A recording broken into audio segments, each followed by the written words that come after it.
been a very long day spraying like 90 gallons of paint in this mansion in the middle of nowhere, and now I am headed home. I have an earbud in the pocket. Hopefully it doesn't use that microphone. Anyway, well, it's been a pretty good day. I started work 12 hours ago. I left for work 12 hours ago. My kind of day. So yeah, I'm fried, but today I've been listening to a very special book called I Am a Strange Loop by Douglas Hofstadter, and love that guy. I don't know why I haven't read this book. It's been, I can't remember if my first one was Surfaces and Essences, but that one really struck a chord with me like a decade ago. And anyway, basically that was the time when I really got into thinking about things like conscious states of mind and just broadly into science and all of that. And I was fascinated, I have been fascinated by consciousness and how it pertains to computers, the potential for conscious machines. What can you really call them machines? I think you basically need to call humans machines as well, in that case. So, yeah, listening to this book, and I'm probably, 3/4 of the way through. And he's talking about after his wife died, which, okay, so to be fair, when he first talked about his wife, meeting her and all that, and it was just like, you lucky bastard, you're out there. It's like, oh yeah, it's like being like two people in one person, and just yada yada yada. And I'm like, you lucky man, for lack of a more decent way to say it. And then like the dirtbag needs to, like, a chapter later, inform me that his wife died. And it's like, well, I didn't mean it like that. When I was saying, like, come on, man. Yeah. So then I was like, felt all bad about my initial, I don't know if it's jealousy, but kind of just like, yeah. Like, how did you get so lucky, man? That sort of, I don't know, companionship is something that I've dreamed of for ages, and not for lack of trying. I have meagerly succeeded. And so then in that part of the book, it really, on one hand, I felt like it was a little speculative, because he talks about like how her mind lives on in him and other people, albeit at lower resolution, essentially, is the language he uses. And I mean, there's a couple things I want to talk on there. The one is, like, as far as consciousness goes, and the question of, like, why am I me and not somebody else? Which he also addresses later in the book, kind of through a dialogue or something, which I wasn't the most satisfied with that, I suppose. But I guess he also addressed that as well, which was nice. I really just quite like this whole book. It's the fuel. Books like these where the authors use analogies and just this kind of broad stroke language allows me to listen to them and to kind of think on my own. And so that's kind of my goal here with this video, is I'm just driving, and I want you to be able to listen to this and hopefully have some ideas sparked in your own mind, and feel like it's kind of stimulating you to think on your own. Because, a lot of times when I watch videos and things, I feel like, oh, they're doing all the thinking for me. I just pay attention like I'm in, school or something, and it's up to me to just memorize what they're saying. I don't get that with books like these that, I do have that feeling where I'm trying to learn, and I am trying to, pay attention and, memorize the things that they say, but more importantly is like the ideas and things. They're presented in an easy enough way for me to understand, where I feel like I don't need to memorize things. I can just go straight to testing them, running the simulations in my own brain to see if I find them satisfactory or not. And so I'm hoping that I can do something like that here. I don't know if I'm going to do anything with this video or not, but maybe I'll post it as the first video on a new YouTube channel idea that is, centered around this idea of, both of us being able to participate in thinking. So I'm going to have to kind of, not necessarily in a vacuum, pulling off of ideas from a book and things like that, but talk, and then you're going to need to be able to, well, not need to, but hopefully we'll feel inspired in the same way that I feel inspired to just think naturally and just like run through ideas in my own brain when I listen to amazing books. Hopefully that's the inspiration that you will have as you go through these, and go through these. It's like a podcast or something, maybe. And the other thing that I wanted to talk about in this book, the thing that really was, I don't know, it was very meaningful to me. Like, the rest of this book has been very interesting, and then he talks about his wife dying, and I don't know, I was deeply touched, especially when he talks about she lives on through me. And I don't know if I would necessarily, I'm not going to say I agree or disagree with that. It's, something I have thought about as far as what makes up a mind, and does it need to be local and all of that. But what was touching wasn't is part of her consciousness actually living on through him. What was more touching for me was I don't know. As an analogy, I guess, I've always felt deeply connected to certain people in history, to the point where I can just weep when I hear about their life stories and just understand them, and they're gone, and so it doesn't really do them any good. I don't know if I really share, or I don't want to mischaracterize Douglas's views here, but yeah.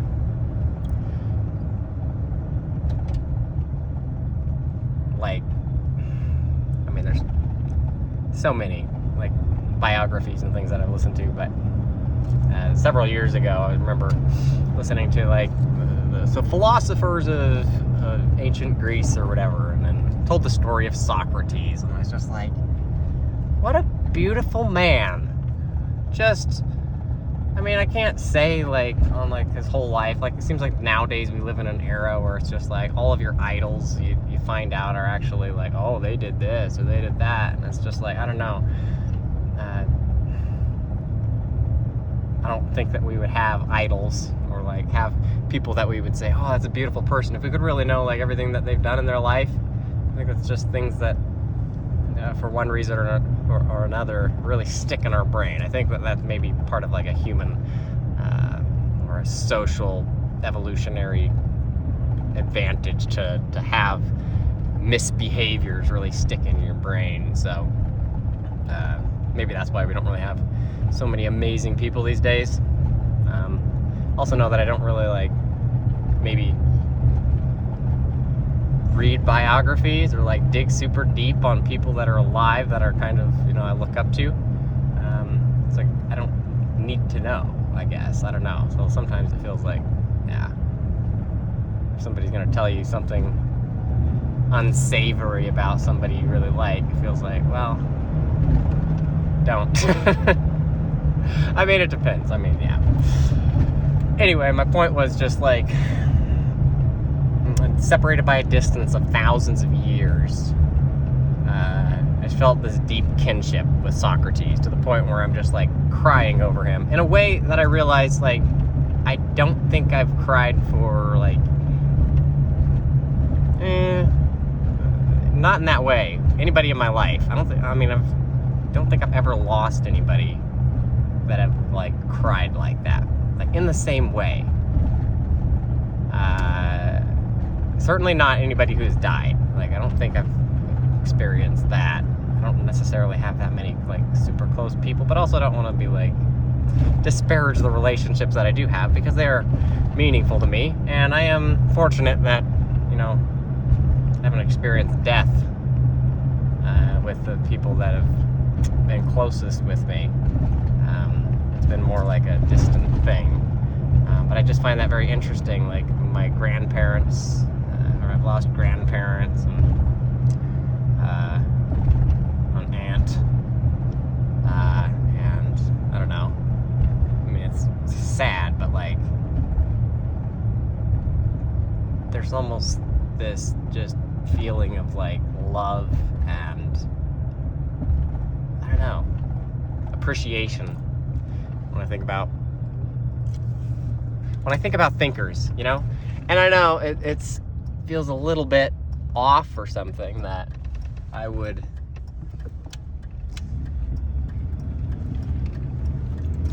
like.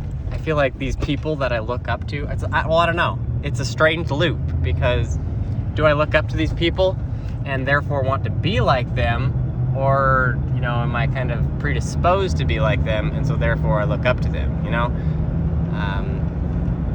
Like, I feel like I look up to these people, and I sometimes am like, am I, you know, just kind of like idolizing them as an extension of myself, you know? Like, oh, they're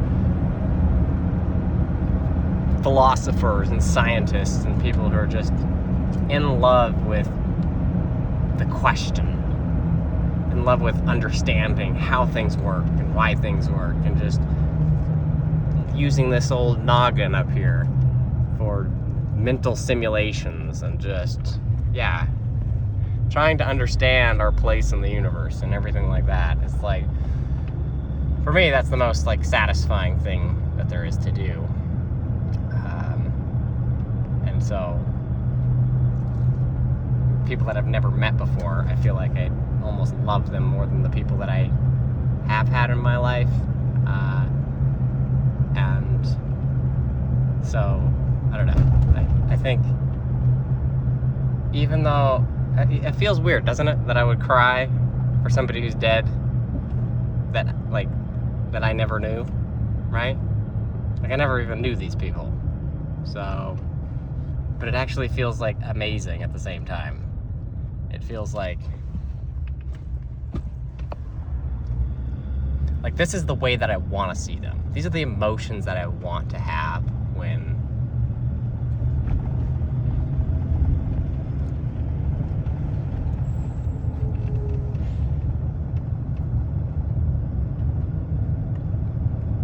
I think about the thinkers of the past, you know? And maybe, I don't know, I don't feel like it's a conscious thing, but, like, maybe that's the way that I would want people to think about me someday. Maybe if you're watching this, you're like, oh yeah, Taylor, that guy, I know him from this or that. Interesting to hear him talk about people that he knows from this or that. Like, I don't know, maybe, like, what do you think about that? Maybe I'm dead. Oh no.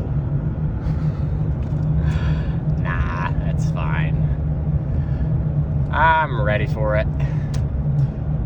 Not really, but ready as I'll ever be. So, I just try to remember that at any moment we could die. So, as long as you're just doing your best and kind of putting it out there every day, and yeah, like, I think that's as good as you're going to be ready for death. And, like, yeah, like, That's what counts. I mean, at the end of the day, if you look at anybody you know, anybody you admire, anybody you love, I think that just, if you can tell them that if they're just doing their best to do the things that they love and to do the things that they believe in, then that's enough. And I think that as a being, as a fellow being on this planet, like, that's what I would tell anybody. Just like, if you're doing that, then you don't need to be afraid of death, because, yeah. So anyway, maybe I'm dead. Maybe you're watching this in the future. Maybe you're like, oh, Taylor. It seems a little bit weird to simulate that scenario in my brain. Imagine somebody crying over my death. Well, at least you have the benefit of, like, I lived in the age of the internet, so you probably got all kinds of information on me. You could be like, yeah, see, I don't have to worry about you being, larger than life through the mythical retellings of your life. Because I can see you right here being a crazy, crazy guy. Anyway, so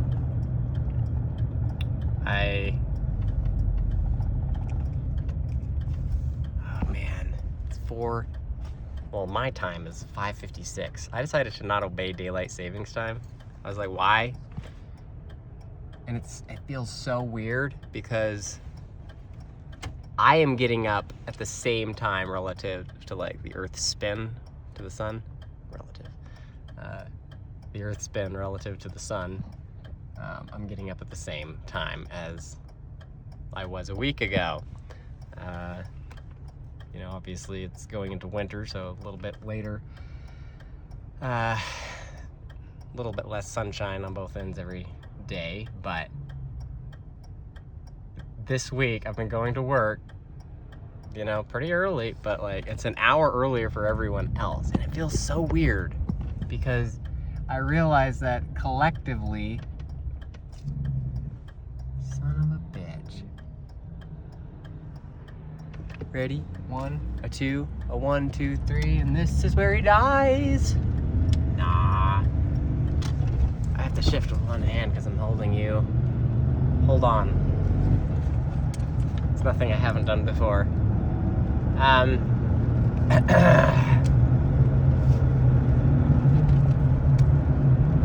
Anyway, it just feels very weird that, like, everybody collectively decides to just do something that's unnatural.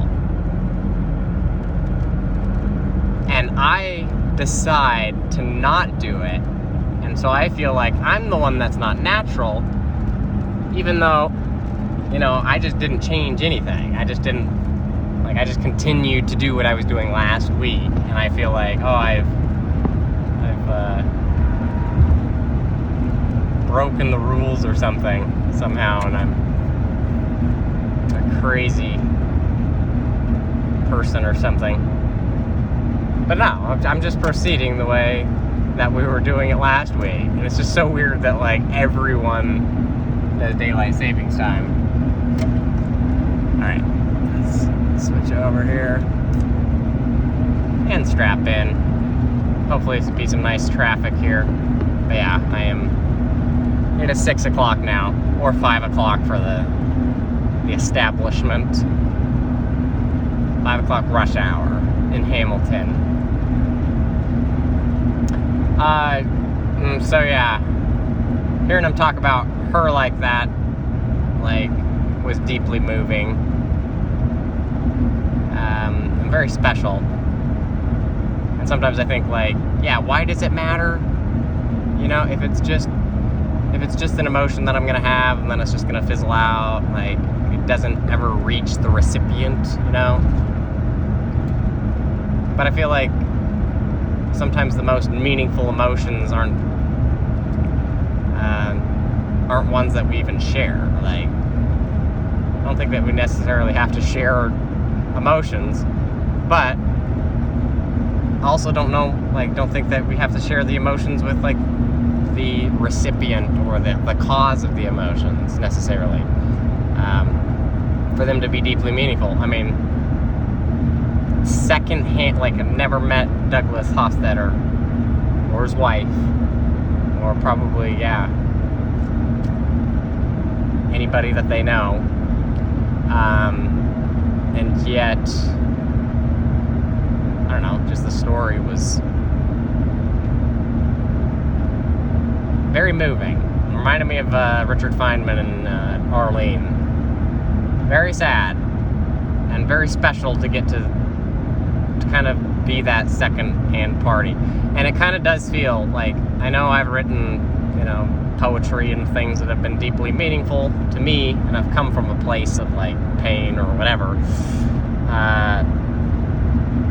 But I don't really have anybody to share it with, so it's like I put it in the form of an art so it can exist and validate my feelings, because I don't necessarily know like who to tell or how to tell it, and I don't feel like they would understand. Like I would still feel like the emotion is too big to be able to like get closure through conversation. But if I can put it in a piece of art or something and just throw it out into the world, then there's a chance in the back of my mind that somebody out there will understand it someday. And so it feels like it's a deep honor to look at art, or to look at something that somebody has made from a place of just, from a deeply emotional place, and to feel like, at least in part, I am, here to be that, to validate that feeling that if they just put it out there, then somebody would understand them. They may not ever know that they were understood.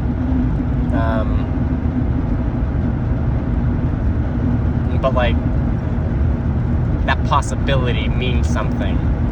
And so to me, it feels like, it is an honor to be able to feel that and to take on those emotions, and to empathize with somebody.